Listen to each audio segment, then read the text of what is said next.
Because Kemet continued to be the spiritual capital of the ancient world, it gave to the Greco-Roman world other gifts of culture. It was the Kemetic priests who taught that music was a form of healing.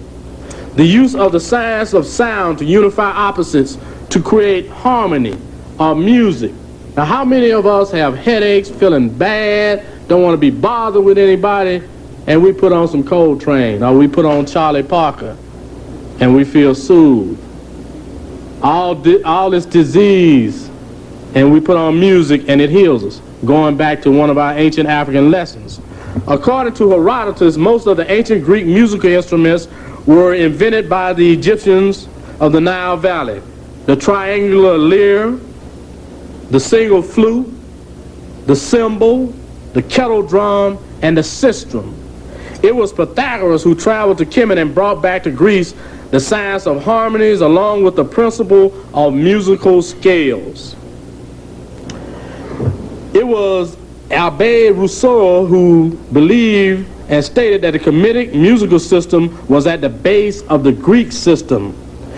Now, what you see is the Greeks, they were cultural borrowers. They were cultural captives of the Kemetic way or African way of life. If you see someone that can teach you and nurture you, you'll go to them willingly.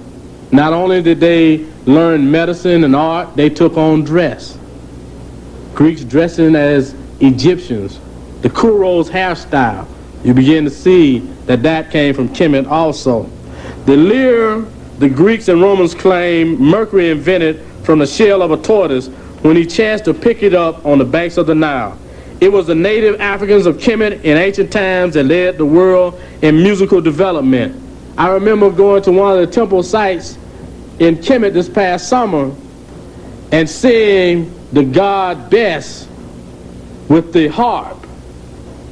This is 4,000 years before anything in Europe, and this is an African invention.